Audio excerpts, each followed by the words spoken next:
राम को क्यों कहा जाता मर्यादा पुरुषोत्तम? उन्होंने अपने पिता के कहने से घर छोड़ दिया था, इसलिए नहीं। वो वन में चले गए, 12 वर्ष तक उन्होंने अंडा मांस शराब नहीं पिया खाया, इसलिए नहीं। मर्यादा पुरुषोत्तम वो तब कहलाए जब वो वापस अयोध्या आ गए रावण को जीतने के बाद में, और उसके बाद में जब सीता गर्भवती हो गई, और गर्भवती होने के बाद भी उनके सामने जब प्रजा ने आकर के निवेदन किया, राजन आपसे कुछ कहना चाहते हैं, सब लोग कहने में डर रहे हैं, बड़ी मुश्किल से आपके पास में निवेदन करने आ पाए। और उनमें से एक व्यक्ति अपने साथ में अनेक लोगों को लेकर के आगे आकर के बात रखने के लिए तत्पर हुआ और कहता है, प्राणनाथ पहले अभयदान दो, तब मैं आपसे कुछ अपनी बात कहूंगा। अभयदान मांगना पड़ता है। अभयदान का मतलब मेरे ऊपर कुपित होकर के मुझे ही दंड मत दे देना, तो पहले अभयदान मांगना पड़ता है। राजाओं के पास जाकर के कोई अच्छी बात कहने के लिए भी हाँ अभयदान दो पहले। तो जब रामचंद्र जी ने वचन दे दिया, नहीं आप बिल्कुल निर्भीक होकर के बताओ, हमारी प्रजा कभी भी इस तरह का कोई राजा से डर नहीं रखती है, और प्रजा अगर कोई भी गलत कार्य करती है तो हम उसके लिए हर तरह का मतलब समाधान करने के लिए तत्पर रहते हैं। तो जब उन्होंने अभयदान दिया, तब वो अनेक लोगों के साथ जो एक मुखिया आया था, उस मुखिया ने आकर के कहा, राज्य में चर्चा चल रही है, सारी प्रजा अब ऐसी बातें कर रही है, अब तो ऐसा है किसी की भी स्त्री उठा लो, कुछ दिन घर में रख लो, वापस दे दो, क्या फर्क पड़ता है? जब राजा ही ऐसा कर रहा है तो अपन को करने में क्या दिक्कत है? लोग इस तरीके के दुराचारों पर बढ़ रहे हैं और करने भी लगे हैं, और इस तरह से लोग कह रहे हैं कि इस प्रकार का पाप करने में कोई अपराध नहीं माना जाता है, क्योंकि राजा ने भी उस चीज को किया है। रावण के घर पर रह करके आई सीता को रामचंद्र जी अपने साथ में रखे हुए हैं। सुन रहे हो? एक प्रश्न आया है हमारे सामने, उसका उत्तर का ये समय है। अब रामचंद्र जी के सामने समस्या आती है, अब सीता को क्या करें, कहां भेजें? समझ आ रहा है? सीता को अगर हम कहीं पर व्यवस्थित कर देते हैं, है ना, लोग ये सोचते हैं सीता के साथ में इतना बड़ा अन्याय किया गया कि उस सीता को जंगल क्यों भेज दिया गया? नहीं समझ आया? उसको कहीं राज्य की किसी सीमा पर रख देते, कहीं किसी महल में, कहीं दूसरी जगह रख देते, अपने राज्य से बाहर निकाल देते। अगर राजा न्यायप्रिय है और वह उस सीता के लिए भी अपने से दूर इसलिए रखना चाह रहा है कि अगर वो हमारी सीमाओं में रहेगी, हमारे निर्देश में रहेगी, तो फिर उसके लिए कोई दंड कहां हुआ? प्रजा को संतोष कैसे मिलेगा? भाई सीता तो अपने पास है ही है, चाहे उनने अपने महल में ना रख करके दूसरी जगह रख दी। नहीं समझ में आया?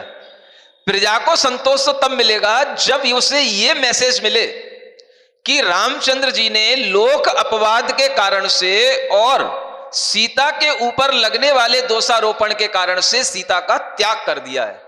अब त्याग करने के बाद में वो त्याग जो होता है तो वो वहां तक होता है जहां से उसका फिर संबंध ना रहे।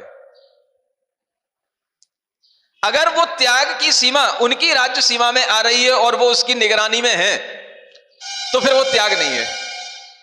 ये समझने की बात है। त्याग कब होगा?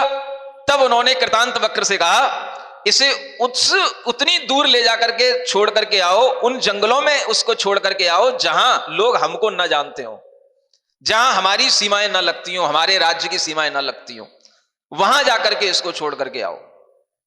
क्योंकि अगर जब तक ये हमारे राज्य की सीमा में रहेगी तो लोग इसको जानते रहेंगे, ये भी हमारे लिए देखती रहेगी, हम भी इसको देखते रहेंगे, तो वो त्याग नहीं कहलाएगा।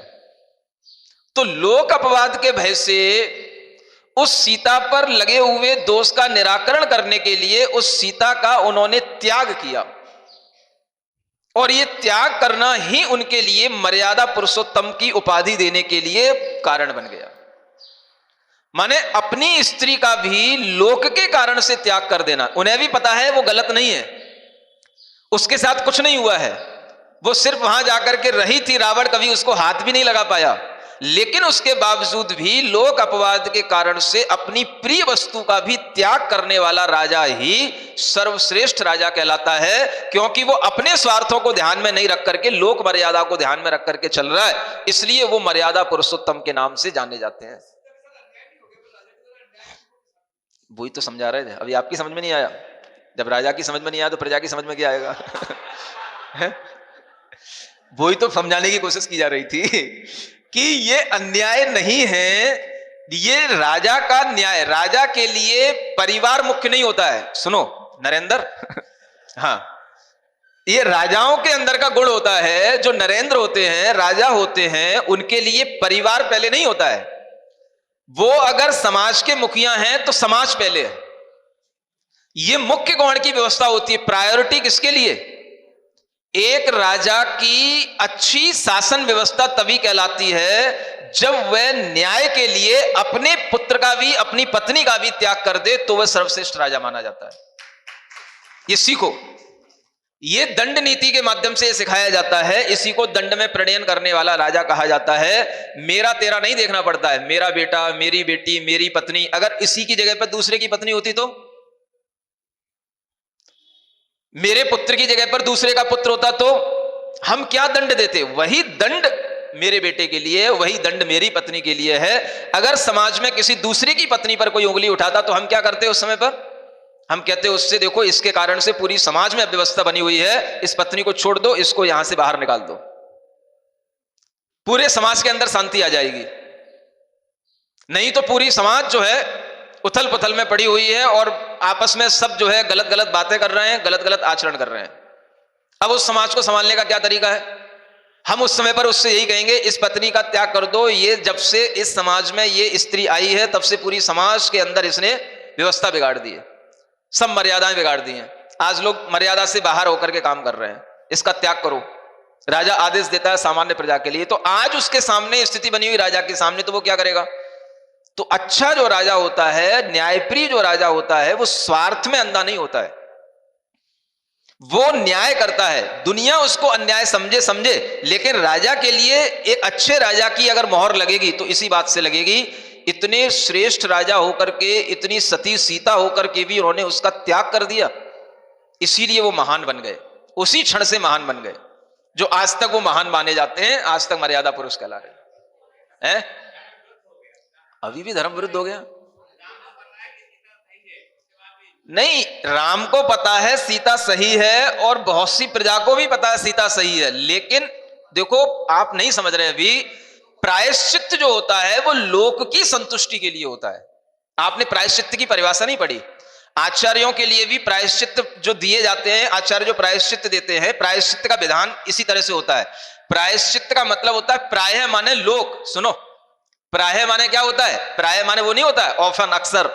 प्रायः माने होता है लोक, और चित्त माने होता है लोक का मन, लोक का चित्त, जिससे शुद्ध बने उसका नाम है प्रायश्चित। ये परिभाषा आज सुनो मेरे मुंह से। क्या सुना?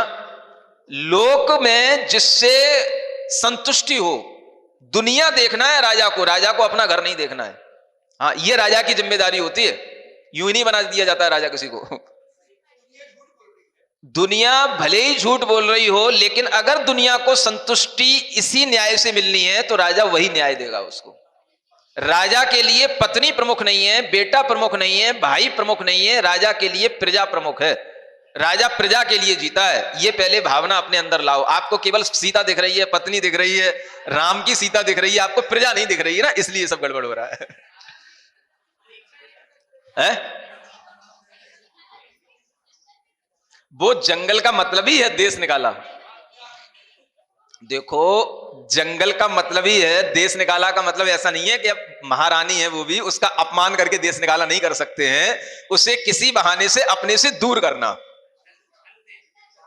वो छल नहीं कहता है, बहाना।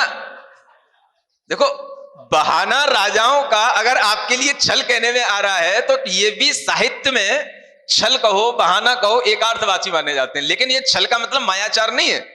माने किसी बहाने से, किसी प्रयोजन से उसको अपने से दूर करना, ये उनका उद्देश्य था। तो परीक्षा बाद में हुई तो थी।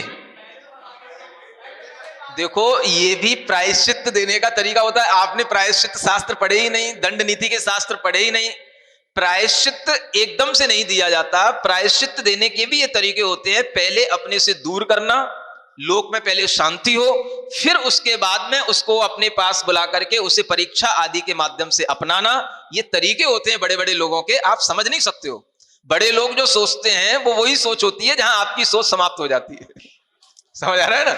हाँ, कोई भी चीज है, यहां पे रखी हुई चीज यहीं शुद्ध नहीं हो सकती है, उससे प्रोसेस होती है, पहले वहां जा फिर वहां से इधर आ।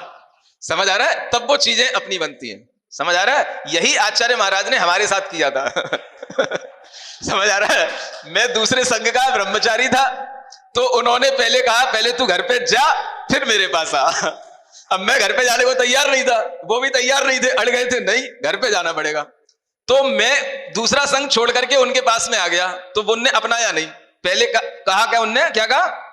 पहले घर जा, वहां से छोड़ वहां जा, और वहां जाने के बाद फिर यहाँ।